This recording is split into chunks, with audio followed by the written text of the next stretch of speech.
Staff ni Robin, bid sa banyo.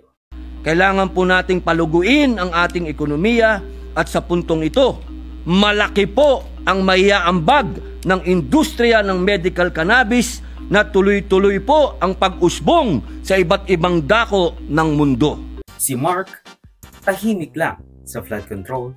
Base po sa karanasan ko bilang Secretary ng Public Works, napaka-importante po ang master planning sa flood control. Nadia Montenegro, POT session sa Senado. We are still waiting for Nadia's explanation. Kasi kami, guiding kami. How can we act? We do not know kung ano yung sasabihin niya ron sa incident report. Actually, nang lumabas yan, we suggested that because better mag-keep ka to clear this matter. Kahapon niya natanggap, so it will be on Tuesday. So, nakalib siya since Wednesday. Kumusta? I'm Ulysses Orafor, Joseph, and welcome to News and World Recap Weekly Edition number 116. We've those covered since last week, so skip to the answers provided if it piques your interest. Nadia Montenegro, joint POT session daw sa Senado.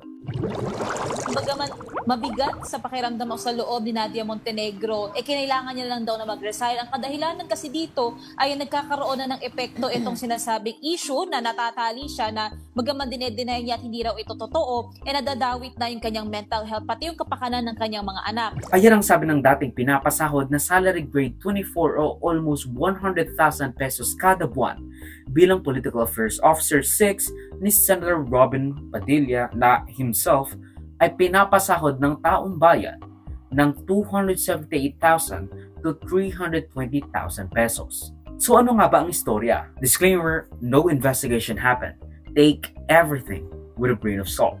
Ganito yun. Ayon sa incident report ng isang Senate security personnel to the Office of Sergeant at Arms, a certain Victor Patelo na may dalawang insidente kung saan may nag-report sa kanya ng mga unusual odors na naaamoy ng mga Senate staff sa Senado. Yung pangalawa, may lumapit sa kanyang staff ni Senator Ping Lacson tungkol raw sa umunoy amoy ng marijuana sa women's restroom where the staff member said na si Miss Nadia Montenegro lang raw ang nasa area na iyon. Ayon kay Victor Patelo, pinakisuyo sa kanyang discreetly i-inform si Miss Montenegro ng kanyang hinihinala, to which Miss Montenegro replied na mayroon kasi siyang hawak na vape, which was probably what produced the unusual scent reported by the staff member ni Senator Ping Lacson. Alam mo, hindi maganda talaga. Isipin mo, Senado yun eh. Tapos mga amoy parang Amsterdam. Amoy Amsterdam. Coffee shop sa Amsterdam. Parang yung same office na pinanggalingan, yung may glutathione eh. May glutathione. Diretso natin. Kasi I understand Senator Robin Padilla has already ordered an investigation into a member of his staff. So mukhang doon umiikot ngayon ang investigasyon doon sa opisina ni Senator Robin Padilla. But I also understand, sir, that it's not the first time that the person involved was implicated in something like this, eh? Yun hindi ko alam kasi wala pa ako noon eh. Wala pa siya. Basta identified naman kung sino yun. Alam ng OSA eh. Alam ng mga gwardiya doon sa Senate kasi sila nakakita eh. Siguro pag ikatlong beses na. Kalawa pa lang eh. Pinagpaliwanag ng opisina ni Senator Robin Padilla si Nadia Montenegro for the news article that circled around at yung incident report thereafter. Sama na ang advice nilang mag-leave of absence si Montenegro. We are still waiting for Nadia's explanation. Kasi kami, guiding kami. How can we act? We do not know kung ano yung sasabihin niya ron sa incident report. Actually, nang lumabas yan, we suggested that because better mag-keep ka to clear this matter. Kahapon niya natanggap, so it will be on Tuesday. So, nakalib siya since Wednesday. Nag-resign si Nadia Montenegro sa kanyang posisyon and her cushy position plus 100,000 peso kada buwan. Tinanggi niya ang mga paratang levied against her by sources sa Senado. Although, we must ask ourselves ano ang kanyang qualification para maging Political Affairs Officer 6 ni Senator Robin Padilla para makatanggap siya ng salary grade 24 o almost 100,000 pesos kada buwan. Ang weird, diba? Dinagdag rin niya na her resignation is not an admission of guilt. Rather, respeto sa opisina ni Senator Robin Padilla at sa institusyon ng Senado. Ayon rin sa kanya, kahit na hindi siya pinangalanan ng abante at Politico article na nagpa-blind item tungkol sa isang Senate staff na nahuli raw na nagwe-weed, she vehemently denied na siya yung staff sa mga article na iyon and neither was she questioned. Naapektuhan ang mental health niya at ng kanyang pamilya dahil sa mga kumakalat at sumicirculate sa, sa social media patungkol sa alleged use niya ng weed sa Senado, which was actually pretty ballsy if you think about it. Kasi again, nasa Senado ka tapos doon ka mismo mag-weed. Like, I don't know if that's actually the thing that happened, pero if so, that's pretty ballsy. May balita, may nagmamariwana doon. Balitaan mo ba yun? Oh my goodness, Senator. Nagulat ako, Alvin. Nakita ko lang yan sa balita. Ako, nahihiya ako sa sarili ko dahil sa loob ng Senado, merong ganyang ginagawa. Dapat nga maging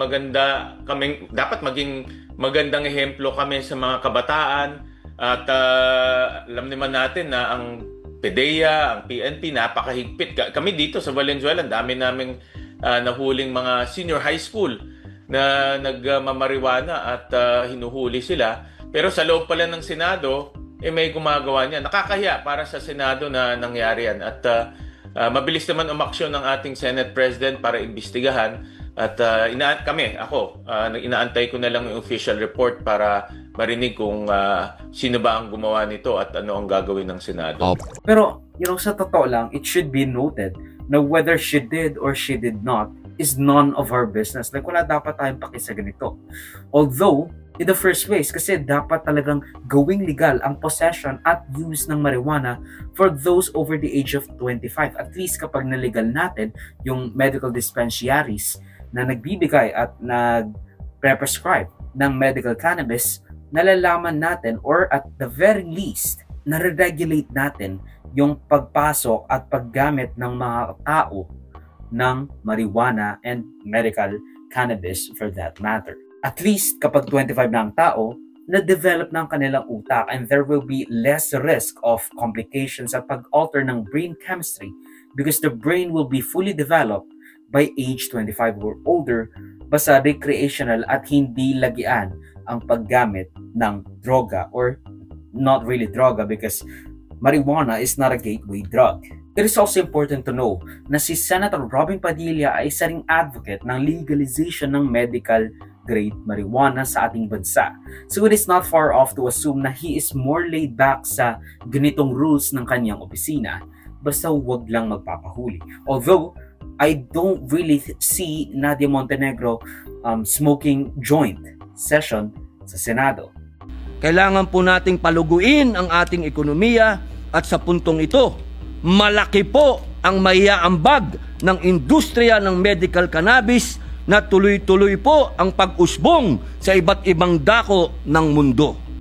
Again, kakasabi ko lang na even though it is not far off to assume na he is more laid back sa ganitong rules sa kanyang opisina, doesn't really prove na si Nadia Montenegro ay ang tao or even the staff that had the alleged odor which resembled, according to the Senator Ping Lacson staff member, amoy marijuana. Totoo naman na dapat natin seryosohin. Kasi even if I believe that marijuana should be legalized, doesn't negate the fact na it is still illegal. Pero dapat natin seryosohin yung mga ganitong akusasyon. Kasi parang may double standard. Kapag ang karaniwang Pilipino ang nahulihan ng ganja o ng Mary Jane, 300,000 to 10 million pesos agad with matching kulong of up to life imprisonment. Pero kapag si Nadia Montenegro or any staff member for that matter connected to the political elites, bihirang mahuli. And at the very least, magre-resign lang sila tapos hindi na sila kailangan pag-taken ng drug test. Diba? Tapos, they just drop it. like walang nangyari. Pero kapag nahulihan ang isang tao, or even just the suspicion, would probably be enough for incarceration para mapilitan silang mag-drug test. Itong nasa cushy position sa gobyerno, even if they did not have the devil's lettuce in their system, anong nangyari? They just let her be. Pero kapag tao ang napag-asuman, 300,000 to 10 million pesos kapag may nakita sa possession mo. Now, kahit na it is empirically better in terms of health, disposition after consumption at overall recreational use than alcohol at sigarilyo, meaning mas safe ang marijuana or ang paggamit ng marijuana kaysa sa pag-inom habitually ng alcohol at pag-smoke ng sigarilyo in terms of health. Disposition after consumption kasi, again, mas safer ang nagdadrive ng nakamarijuana kaysa ng alcohol at overall recreational use ang alcohol at sigarilyo compared to marijuana. Ibig sabihin, mas safe and, to be honest, better in almost all realities. The only reason why it is not legalized is because of our refuge as a tuta ni Ronald Reagan and probably Richard Nixon. I'm not really sure which of those two Republican presidents kind of went over the hill to criminalize, find a scapegoat for all their problems. Flood control master plan ni Noynoy nawala ni Duterte. For over 15 years, from 2011 to 2025, we appropriated more than 1.9 trillion pesos for flood control management program under the budget of the Department of Public Works and Highways alone. Sa loob lamang ng 3 taon, mula 2023 hanggang 2025, higit 1 trillion pesos ang ating inilaan sa ilalim ng 3 naipasang budget measures para sa flood control. Halos 53% ng kabuuang pondo sa loob ng 15 taon. Ayan ang binunyag at paulit-ulit na sinasabi ni Senator Ping Lacson patungkol sa mga SOP at kontsabahan ng mga kongresista, contractors, and maybe even senators.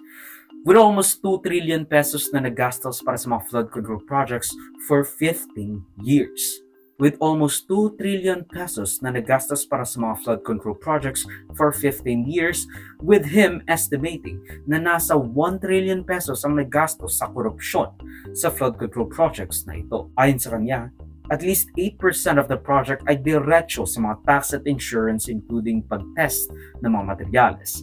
Now, of course, hindi mawawala yung mga profit ng mga contractor na nasa 8 to 10% daw ang pat. Pero hindi pa rito nagtatapos, Mr. President. Kakatayin pa ang budget para sa mga lagay, commissions, SOPs, at iba-iba pang terminong binubuo para sa shares ng mga korap. Sa mga halos magkakaparehong impormasyon na aming nakalap, ganito kagarapal ang sistema sa hatian ng isang maanumalyang proyekto. 8 to 10% sa mga opisyal raw ng DPWH, 2 to 3% sa District Engineering Office kung sosobra ang makukubra ng contractor, 5 to 6% sa miyembro ng Bids Awards Committee na mag-a-award ng procurement sa mga kontratista, samantalang 0.5 to 1% naman sa Commission on Audit. Meron pa rin raw 5 to 6% ng total fund na parking o baluarte fee. Ito ang itinuturing na royalty, ang tawag sa lagay na ibinibigay sa politikong may kontrol sa distrito kung saan i-implementa o itatayo ang proyekto. Lo and behold, Mr. President, 20 to 25% ang karaniwang napupunta sa funder o project proponent na politiko. Mr. President, ang matitirang pondo para sa pagpapatayo ng proyekto ay napakaswerte ng umabot sa 40% o 40 million pesos alisunod sa ating halimbawang 100 million pisong pondo para sa proyekto. Mr. President, there is an evident pattern of this nasty distribution of public funds among crooks. Ito ay base sa mga case studies na aming pinuntahan at masusing inimbestigahan sa iba't ibang dako ng bansa. partikular sa issue ng flood control. You can watch my previous video regarding the flood control project unveiling na ginawa ni BBM last time with this Sumbong sa Pangulo website. But marami ang nagtatanong, bakit hindi pa pinapatalsik or nagre-resign yung DPWH Secretary considering galit na galit raw ang Pangulo sa nangyayari sa flood control project on Chabahan, that he can't know everything, diba? Kasi to be honest, yeah, he can't know anything. But as the Secretary of the Department of Public Works and Highways, parang nasa iyo yung blame when it comes to corruptions even on the district office and regional offices. Kahit na sabihin mo na, hindi niya malalaman lahat ng yan. If he does not have the political and moral will to actually deliver on the promises and the bare minimum, if I'm being honest, then dapat ba siyang nasa pwesto ng DPWH? Bakit hindi pa nagre-resign yung Secretary ng Public Works? Mahirap imbestigahan sarili mo, walang lalabas yan. Tingin ko out of delicadeza, dapat gawin niya yan. I'm not defending him, pero baka hindi lang nalalaman ni Secretary Bonoan yung mga nangyayari sa baba, no? So hindi naman niya mamonitor yan no? Kaya lang ang problema niya, command responsibility. That is his responsibility as Secretary of the Department. Kayo na po ang nagsabi, galit na ho kayo. Kami rin po ay galit na dahil pera ng mga manggagawa at ordinaryong Pilipino ang pinag-uusapan dito. At sinong ahensya ba ang nasa ulunan yung mga maanumalya na flood control project? Hindi pa DPWH? Kaya sa'yo, Secretary Bonoan, kung may kaunti pa na kahihiyan dyan sa katawan mo, have the courtesy, umalis ka na dyan, bumaba ka na sa pwesto mo. Ngunit ang sabi ni DPWH Secretary Manuel Bonoan, ang sabi raw sa kanya ni Marcos, ituloy niya ang pag-iimbestiga niya sa DPWH. Which is kind of weird kasi I don't think you can honestly investigate yourself or your command. Kasi again, ikaw ang may implicate niyan. Kahit na sabihin mong walang korupsyon na nangyari sa'yo. The fact na may nangyaring korupsyon in your underlings to this degree, ganito kataas at ganito ka widespread. Hindi yung porque sinabi mo na sa Bulacan lang yun, sa Romblon lang yan. Hindi. This is nationwide. I don't think you can honestly investigate yourself and produce evidence. Iniimbestigahan mo yung sarili mo. And later on, we will find out na it's one of those few bad apples but everything else is fine. Okay? Na hindi natin kailangan ng reshuffling dito. It's just that palitan natin yung iilan na tinuro namin as the scapegoats, which is not good. It's on the pleasure of the president. So I'm the one ng president. In the last time I saw the president was actually, and he told me to continue the investigations that I'm doing actually. So, ibig sabihin, you will be a good soldier. Sabi ng presidente, ituloy mo yung investigasyon, itutuloy ng Secretary Bonoan. Tuloy, and I will not, tuloy na tuloy, Alvin. I think, I think this seems to be an isolated case. Actually, dito lang sa engineering district na ito Kasi, alin po yung isolated case, Secretary? Yung sa Bulacan? Yes. Pero hindi, may Bulacan, may Mindoro, may Negros. Mindoro is just coming up actually. I think hindi ko alam bakit nagkaroon siya. Speaking of DPWH secretaries, humirit si dating DPWH Secretary of 6 years under Duterte and possibly one of the biggest benefactors ng mga walang hangganang expressways na pangmayaman lang, Senator Mark Villar, na magkaroon ng master plan para sa flood control projects sa ating administrasyon. To which Malacanang responded na wala raw silang natanggap na flood control master plan si DPWH Secretary Bonoan from then Secretary Mark Villar. Walang ganong flood control master plan. May we get the palace's reaction to former DPWH Secretary Rogelio Singson, who's questioning the administrations that came after the Pinoy admin. Sabi po ni former Sec, the Aquino admin left a 351 billion peso flood control master plan, but that succeeding governments never acted on it po. Nadinig po rin natin yan at tinanong po din natin si Secretary Bonoan kung na-turn over ba itong mga sinasabing master plan. Sa kanyang pagkakaalam at sinabi po sa atin kanina ay wala rin po siya natanggap. Ivy, walang natanggap na turnover mula kay then Secretary DPWH Secretary Mark Villar, si Secretary Bonoan. At patungkol naman po doon sa mga top 15 contractors na di umano may kaugnayan sa mga senador, katulad ni Senator Bongo, paiimbestigahan naman po ito. Katulad na sinabi ng Pangulo, malapit man, kaibigan man, malapit sa kanyang puso, kung nakakasama sa mga anomalyang katulad nito, ito po ay paiimbestigahan at pananagutin ang dapat managot. Yan po ang gagawin po ng Pangulo. Sa kanya pag-iimbestiga, kinakailangan po na may managot. At ninanais din po niya na makumpleto ang bawat ebidensya. Mahirap magturo lamang ng hindi mapapatunayan. Magsasayang lamang po ng oras. Kaya kinakailangan po ng Pangulo ng masinsinang pag-iimbestiga patungkol dito. To which, sinabi ng DPWH Secretary ni Pangulong Pinoy Aquino III na mayroon silang inihandang ongoing flood control projects na tinurn over sa Duterte administration kay Mark Villar para sa isang komprehensibong paglapat ng proyekto for flood control and mitigation. What now do you make of Malacanang's recent statement that the Marcos administration apparently did not receive the flood control master plan from the Aquino administration's DPWH?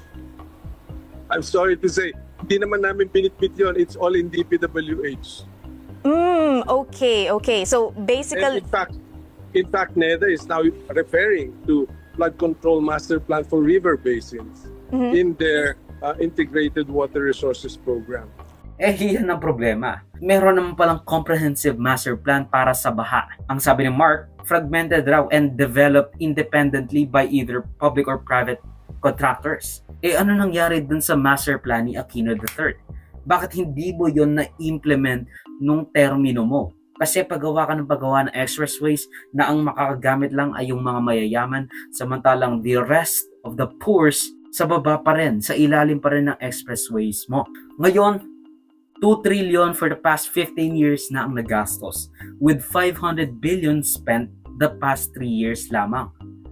Kung iisipin natin, saan napunta ang pera? Ganyan ba kalala ang korupsyon at kolusyon ng mga kongresista at mga kontratista, even probably mga senador, para sa mga crony na pamamahala at pag-divide ng kaban ng bayan para sa kanilang mga new mansion, luxury cars, pagpapaaral ng kanilang mga anak sa mga prestihiyosong paaralan na nagkanda mahal-mahalan na, pang 10 bahay nila pang retreat papuntang Boracay, Japan, UK at marami pang ibang lugar na ang kanilang mga bank accounts ay nasa Bermuda o kaya nasa Switzerland. Alam nyo, may nakita kong isang post earlier patungkol sa baha sa paligid ng Senado. Natatawa ako doon kasi ang aking hiniling lang nung nakita ko yung nagtataas ang baha sa paligid ng Senado, sana umulan ng malakas. Ang gusto ko habang nagsasalita sila doon sa floor ng Senado, umulan ng malakas. Tapos bahain ang Batasang Pambansa Complex kung saan may session ang House of Representatives at Senado. Basain silang lahat para malaman nila kung ano yung fruit of their unconditional and undeserving na pagpapahirap sa ating mga kababayan. Sana sila na yung nagtatanggal at nagpapump ng tubig. Sana sila yung nagtatanggal gamit yung mga dustpan, at saka mga tabo ng tubig at ng tubig baha papalabas ng kanilang respective chambers. Kasi only then will they at the very least experience the 10% of what the rest of the Philippines have been experiencing since the dawn of time. Dahil sa kanilang walang kahiyaang kongresista, senador, kontratista, crony, at mga lobbying groups. At yan ang pagtatapos ng News and Worthy Recap Weekly Edition for roughly the 3rd week of August 2025. Most serious more topics and requires the balitas if you feel I'm represented them in any way. Salamat sa panonood mga kapong Warmy Live. Subscribe for the Militia Socials. For Joseph, that will be linked down below. So, of course, paalam.